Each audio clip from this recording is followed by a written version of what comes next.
So, let's continue, and I would like to take this honor to invite our esteemed chief guest, respected Brijesh Singh sir, Principal Secretary to Honorable CM Chief Minister, Secretariat, Mantralay, Mumbai. I would like to request sir to kindly come on stage for this session on cybersecurity for our digital Bharat, the national strategy agenda. Ladies and gentlemen, once again, huge round of applause for respected Brijesh Singh sir. Morning. Time for India has come, and the next 10 years or so will decide whether we are going to be a leading country in all sectors across the world. And what a time to be in India. And while we go towards this path of leadership, this has been enabled by a huge digital infrastructure. And people generally look at government digital initiatives with a dose of healthy skepticism. But look at the enablement that the India stack has created. The kind of digitization that has happened across India, the kind of service delivery that is happening across government is really immense. Just look at UPI. It is larger than everything in the world combined. All the visas, MasterCards, everything you combine, UPI is larger than that. When I go to foreign countries, they marvel at our Adar. They say a single digital identity for the whole nation is an amazing thing, right? And now you look at this, that this India stack is becoming a platform where people can plug in and create their own businesses. So, it is not only created a digital common good for public welfare, it's also almost in a non-profit way given it to people. And you would be amazed that in G20 there was a lot of opposition to this kind of free services being given to people. So when India wanted to have this idea of digital commons, like payment systems to be given free to people, because you look at UPI, there is no transaction charge happening there. There was great opposition from a lot of countries about this because they look at all this as a profit center. India has taken a very different approach. Satish, how are you? So, when we do this, you have to understand that this is a part of our sovereignty. This is a part of nation building. The way earlier you had dams, you had railways network, you had road networks. Today's infrastructure is this, it is digital. And the world is actually marveling at India because everybody thought that this is a developing country, this is a third world country. How can you develop such a kind of massive, efficient digital infrastructure? The first year Adar came, the government started something called Direct Beneficiary Transfer, DBT. Way back, if you had to receive, 1,000 rupee benefit, then the money would come to the collector office. From there, it would go to subdivisional office. Then it would go to the tehsildar's office. Then, somebody, some Mehran, my baap, would give you that money.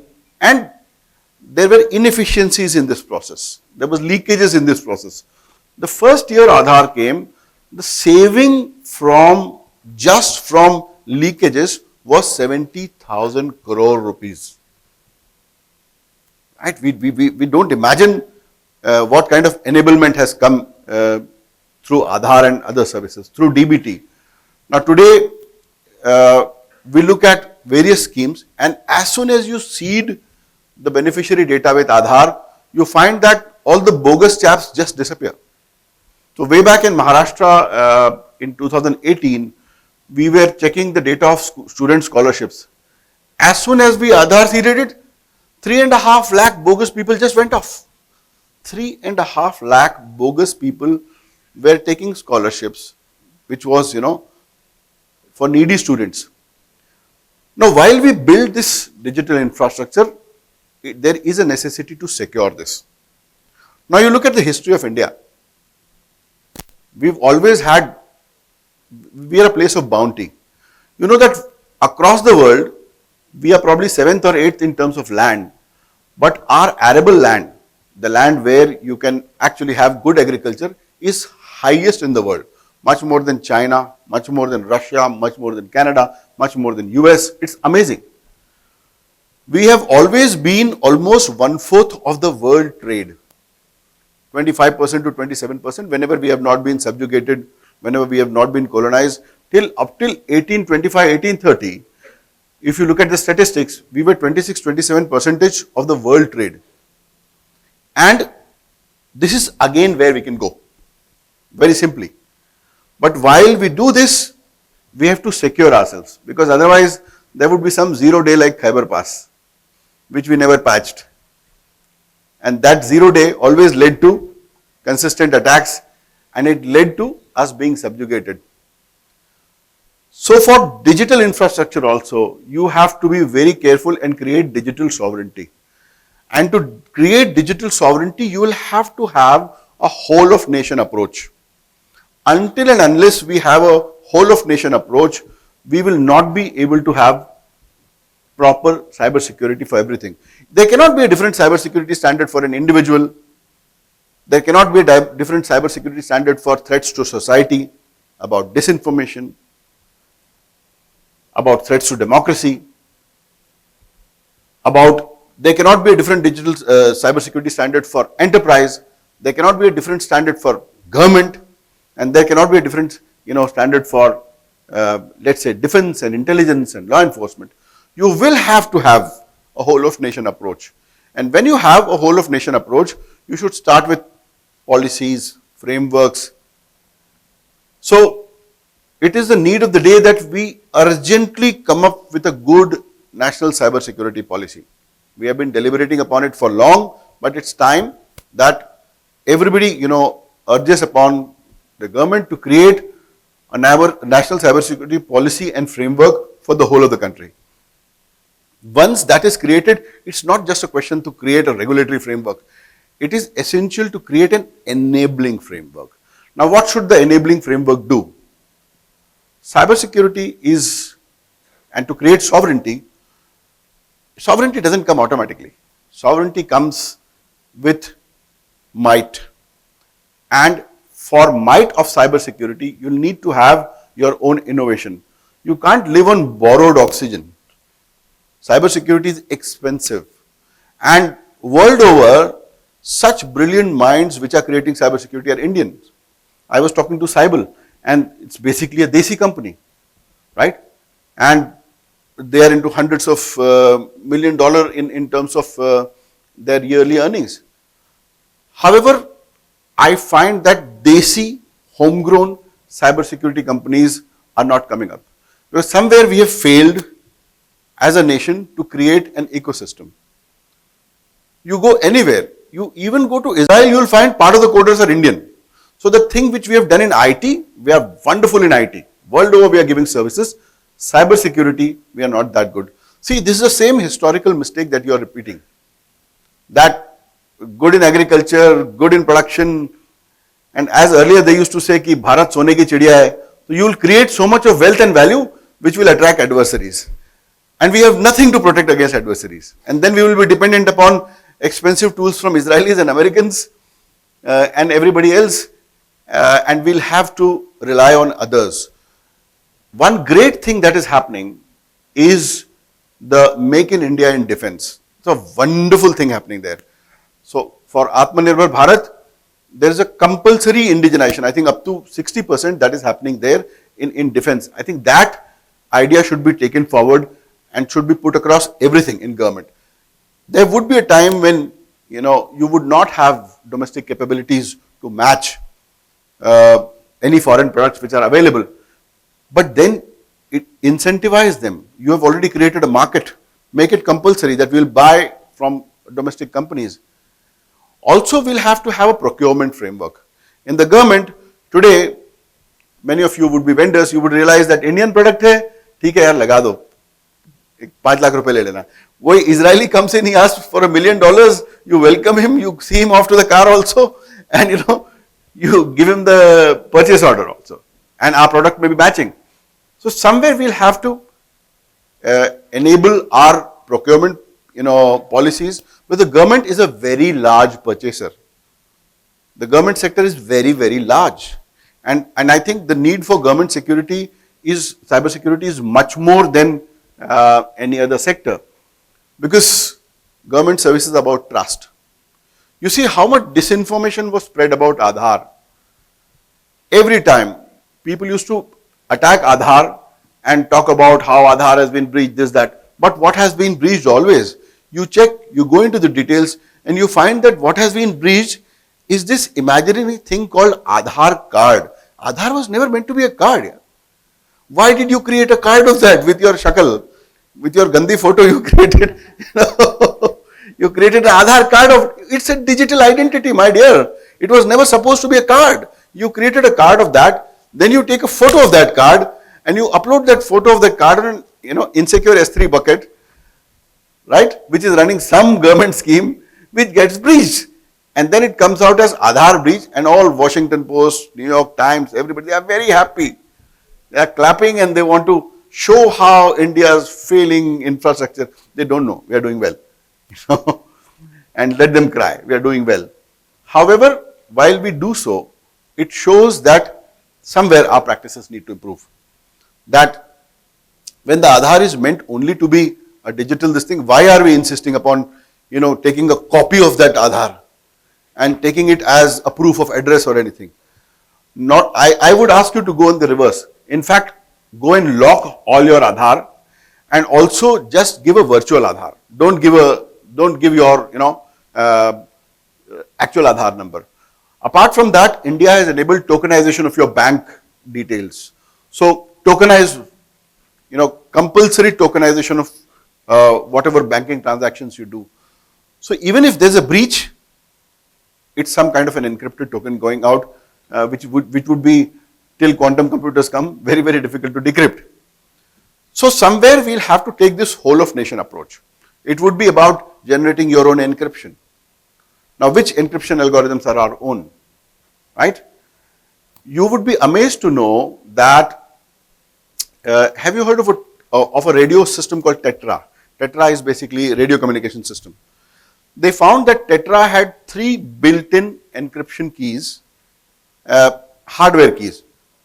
And one of them could be degraded systematically, right? So it's almost like a backdoor inside Tetra, and somebody published it. That one of the 3 keys, hardware in the hardware security module of Tetra, could be downgraded, and then you could find out everything: location, communication, metadata, everything could be obtained. So when you purchase such critical technology, let's say even in defense sector, or in public safety, disaster management, you may never know whether they are backdoors or not, right? Similarly, for everything, Europe has been very careful. When 5G rollouts started coming out, Europe told to Huawei is a Chinese company run by a Chinese colonel. This colonel of Chinese army goes out and starts creating world's largest, telecom company, which gives rise to most of the 5G rollout across the world. So the Europeans have created a common criteria lab at the cost of Chinese companies. They say, okay, you come to my doorstep, here is where you dismantle everything, you test it at your cost, give me a certificate by a third party, only then enter. Now, we should have these frameworks. That we can't simply say, oh, I don't want, these components, and then we can't lag in technology. We have to take countermeasures. Let's say we create a common criteria lab. I don't know whether there's a common criteria lab in India which tests to up to level 7, up to level 4 I had heard, but I don't know, maybe my knowledge is limited. But these are capabilities. These are homegrown capabilities which you need to create ASAP. You need to create a very strong policy framework. You need to create a very strong reporting, threat intel framework, threat intel sharing framework. Today, threat intel, even if it is available, is not shared in real time, or it is shared in a format which is not very useful. Or if it is useful also, then it may not be acted upon. Things are happening in silos. Somebody gets a ransomware attack, they try to sweep it in the carpet, they don't tell anybody, they try to negotiate, so on and so forth. But a similar infra may be everywhere where, there would be different stages of attack going on. If you look at the whole cyber kill chain, somebody may be at stage 3, somebody may be at stage 2. And as you know that to actually detect a cyber attack, it takes probably 200 days in a corporate, if at all it is detected. And if you are faced against a nation state as a cyber adversary, you would never know. Look at the larger GhostNet and Titan Rain and other attacks which were detected after years. So especially if a Chinese APT is behind you, or if there is a Russian fancy bear behind you, you would probably never know also that you have been under attack for such a long time. So I believe that while we create this huge enabling framework, a digital infrastructure, we should also create a protection mechanism with cybersecurity. And to do so, we will need to create also an innovation ecosystem. And an innovation ecosystem is, go and check with our premier institutions. I'm sorry to say, none of them has a good cybersecurity course. I'm sorry to say this. How many patents are being registered by our institutions for cybersecurity, or for AI, and cybersecurity? Look at the number of patents. Look at the number of sheer patents by China and by the US, or by even smaller countries like Israel. We don't have. We have such good talent, but we are neither filing patents nor productizing. I meet brilliant students from IITs and from everywhere. They have come up with a great concept, but they don't know how to productize it. Because productization is not that easy. There's a different skill set required. So then the startup ecosystem. But the startup ecosystem is also not like what you have elsewhere or in the valley. Because, our investor is still that, HNI who's very risk averse, and after a month he is asking you, तेरे को 4 Python developer क्यों चाहिए? Full stack क्या होता है? Right? So we will have to see that nationally, you will have to huddle together, sit, create a proper policy framework, create a legal framework, because for a response mechanism, you will have to have legal framework also. You can't have sporadic laws here and there.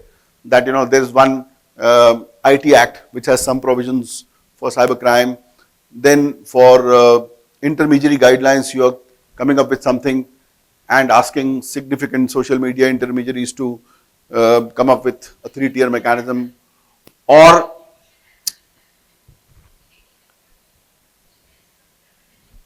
आजा भाई तू ही आजा यहाँ पे. Or otherwise you can't have a data protection act for which we are perpetually waiting. So you will have to have a robust mechanism where you have laws, policies, enabling frameworks, international cooperation. We could not sign the Budapest Convention because of various reasons. Like talk about cybercrime part 1, talk to part 2 of the Budapest Convention, they start teaching you how to run a democracy. We have been running a democracy, world's largest, very well. But then in a cybercrime convention, why do you want to teach us to, and then you make it contingent upon us to accept the second part so that you have to sign. But then it creates difficulties, because as an investigator, when I want to go forward anywhere, I am met with a wall, an iron wall where I can't get information. Or till some time before, none of these platforms used to respond to us. Even today, after digital media intermediary guidelines, the platforms are very averse to sharing information, and it becomes very, very difficult to investigate. So you will have to create even a response mechanism for investigation, for sharing of threat intel, for sharing of investigation data, forensic capabilities. Like forensic capabilities are not very difficult to develop. Ultimately, probably it's just a Linux shell command which is running. You can develop this. And I urge upon, academic institutions, upon industry. You look at the RBI cybersecurity framework. It talks about utile technology investments. It's a wonderful framework.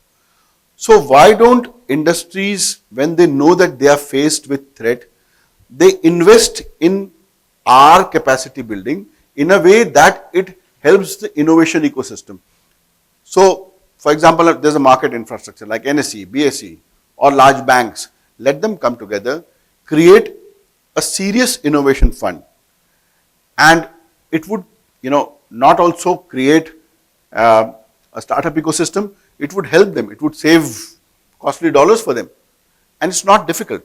And it has happened across the world. But somewhere we do not have this whole of nation approach. So the need of today is to have this holistic approach where we think of the individual, of protecting that individual from this, phishing, wishing calls, to kind of malicious Chinese apps, to threats against society on social media, to threats against the nation, to critical infrastructure compromise, so on and so forth. And this all, if done in a single coordinated manner, would be easier, because there would be less duplication. There would be an ecosystem which would be ready to face it. It would have its own depth and own granularity. However, till then we are dependent. We are purchasing expensive cybersecurity from everywhere, which somewhere is, compromising our sovereignty also. Now, I would make a very bold statement. I feel that the governance of the internet is broken. It's very lopsided. The bodies which govern internet are not exactly democratic, or they do not represent the aspirations of, 1/5 of the humanity that India is. So somewhere we will have to be represented appropriately on these bodies also. To sum up, I feel that we need an overarching framework. We need to have policies. We need to have investments and enabling ecosystem. We need to help our own startups to innovate and create a huge market. Why shouldn't India be selling cybersecurity? We have such good talent, and our own coders are sitting everywhere. We should be the biggest creator of cybersecurity products. And I would like to see that happening in the next 5-10 years.